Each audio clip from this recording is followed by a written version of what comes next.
नमस्ते, हमेशा खुश रहो। I Jevin Jyoti Kumawat, faculty of education mathematology, Jyoti Vidyapeeth women's university.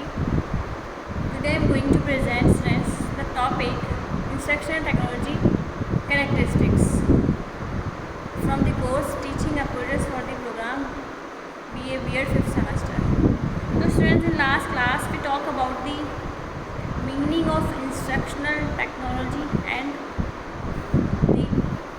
the basic assumption of this technology. Today we have the characteristics, क्या इसके विशेषताएं होनी चाहिए तकनीकी की, उस बारे में हम आज बातचीत करेंगे।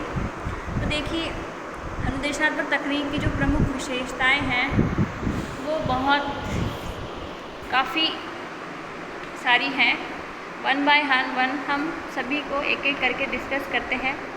देखिए, फर्स्ट इसमें हम बात करें तो वो है कॉग्निटिव ऑब्जेक्टिव्स।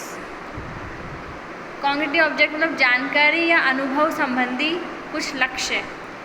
तो इस तकनीकी के द्वारा हम अपने कॉग्निटिव ऑब्जेक्ट्स को स्टूडेंट्स के सामने रख सकते हैं और उनकी पूर्ति हम अच्छे से कर सकते हैं। ओनली इंस्ट्रक्शनल टेक्निक ही वह है जिसके द्वारा हम स्टूडेंट्स की कॉग्निटिव ऑब्जेक्टिव को पूरा किया जा सकता है।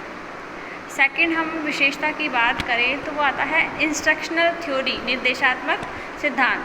तो यह निर्देशात्मक सिद्धांतों को विकसित करने में सहायता करता है और अगर जिस विकसित कर पाएंगे तभी सीखने की प्रक्रिया में भी सीधे सहायक भी हो पाएंगे। तो एक प्रकार से विकसित करने के साथ साथ सीखना भी इस प्रक्रिया का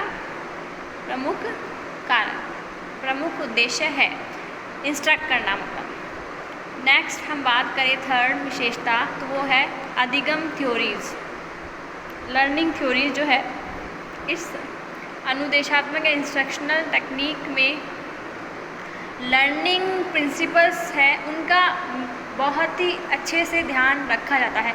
जो लर्निंग प्रिंसिपल है उन पे पॉइंट आउट किया जाता है और उसके बेसिस पर प्रभावशाली अधिगम किस प्रकार से किया जा सके, किस प्रकार से कराया जा सके, उन पर विचार विमर्श करके ही आगे की प्लानिंग की जाती है। टीचर्स उन पे विचार विमर्श करके ही अपना लेसन डेवलप करते हैं और कुछ स्किल्स डेवलप करते हैं, कुछ मेथड्स को चूज़ करते हैं जिसके द्वारा वो स्टूडेंट्स को अधिक से अधिक लर्निंग प्रोवाइड कर सके। तो ये एक विशेषता है एक इंस्ट्रक्शनल टेक्निक की। नेक्स्ट हम बात करें वो है निरंतर प्रतिपुष्टि, कंटिन्यूअस रीइंफोर्समेंट।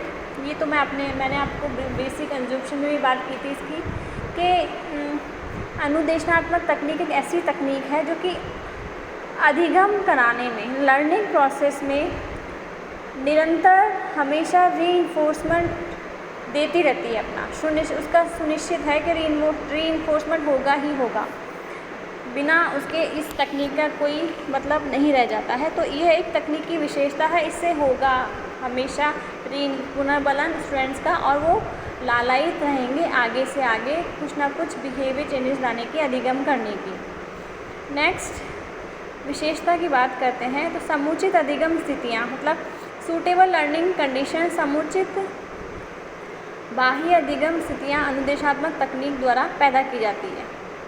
प्रभावी अधिगम के लिए पर्याप्त अभ्यास और प्रतिपुष्टि भी दी जाती है। मतलब आपने देखा होगा मैथ्स के अंदर हम क्वेश्चंस कर रहे हैं तो प्रभावी हमें अधिगम हो तो हम क्या करेंगे, ज़्यादा से ज़्यादा प्रयास करेंगे, क्वेश्चन सॉल्व करेंगे, प्रैक्टिस कहते हैं ना, practice makes the man perfect. वही यहाँ पर लागू होता है कि जितना ज़्यादा हम अभ्यास करेंगे उतना ही ज़्यादा हम अधिगम के लिए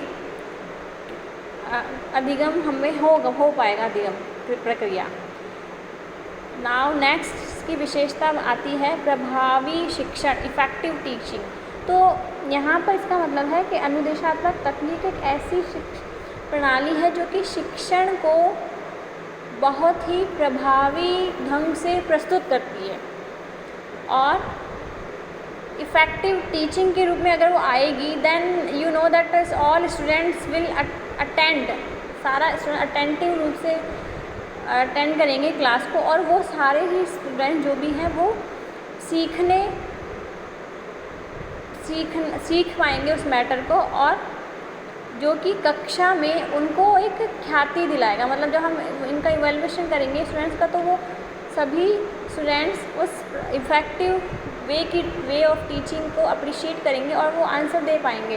तो हमारे लिए भी बहुत ही कारगर सिद्ध होगा ये एक टेक्निक जो इंस्ट्रक्शन दी गई है आपको। नेक्स्ट है व्यक्तिगत सीखना। इंडिविजुअल लर्निंग जो है वो अनुदेशात्मक तकनीक दो व्यक्तियों में व्यक्ति विभिन्नता को काबू करने में सहायता करती है। मतलब दो इंडिविजुअल पर्सन में क्या डिफरेंस है उसके बेसिस को भी हम पता लगा लेते हैं। प्रत्येक सीखने वाला व्यक्ति जो है अपनी इच्छानुसार जब भी वह चाहे बैठ सकता है और अपनी गति के अनुसार सीख सकता है। तो ये इसका भी ध्यान रखती है कि इंडिविजुअल डिफरेंस करते हुए हम बच्चों को इंस्ट्रक्ट कर दें और उसके बेसिस पे वो बच्चा उस कंडीशन को फॉलो करते हुए काम करे। तो इसका भी हम ध्यान रखा जाता है इसके अंदर। नेक्स्ट है विषय वस्तु का विश्लेषण, analysis of the subject matter. तो इसमें क्या है, पुस्तक की विषय वस्तु को क्रम में पहले देखा जाता है, परखा जाता है कि किस प्रकार का क्रम है। फिर जानने और सीखने वाले को देखा जाता है कि वो क्या बच्चे किस मेंटल एबिलिटी के हैं।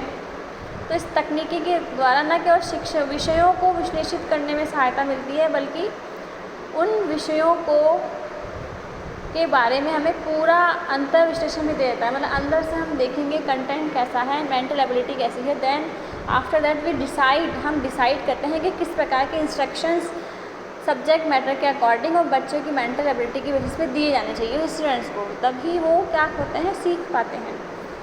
और हम भी प्रोग्रेस करेंगे अपनी शिक्षण विधियों के अंदर। शिक्षण मतलब हमने जो पढ़ाया है, टीचर ने जो पढ़ाया है, वो अगर बच्चा सीख जाता है, बच्चा के व्यवहार में चेंज आता है उसको सीखने के बाद, then result will be appreciable. ये है, तो ये एक विशेषता है इसकी। नेक्स्ट है पत्राचार शिक्षण में सहायक, हेल्पफुल इन कॉरेस्पॉन्डेंस एजुकेशन। यह तकनीक जो है वो पत्राचार पाठ्यक्रम में बहुत ही ज़्यादा सहायक है। यह दूरस्थ शिक्षा प्रक्रिया के विद्यार्थियों को वस्तुओं को स्पष्ट एवं प्रभावपूर्ण ढंग से सीखने में भी सहायता करती है। अब है हम 10वीं बात करें। Next 10 point remedial teaching. It is also remedial. निदानात्मक परीक्षण भी इसी के द्वारा होता है। कैसे? जैसे कि अधिगम की कमियों का अनुदेशात्मक तकनीक द्वारा उचित ढंग से निदान किया जाता है। इस जैसे बच्चे में क्या कमियां रही वो हम पता लगा लेते हैं उसके ओरल टेस्ट के बेसिस पे या फिर जो भी रिटर्न टेस्ट है उनके बेसिस पे, तो वो भी हम रेमीडियल टीचिंग के द्वारा उनको सुधार सकते हैं। ठीक है, तो इस प्रकार हम देखते हैं कि यह तकनीक अधिगम प्रक्रिया को प्रभावी बनाने के लिए बहुत ही उपयोगी है। तो अनुदेशात्मक तकनीक को हर प्रकार से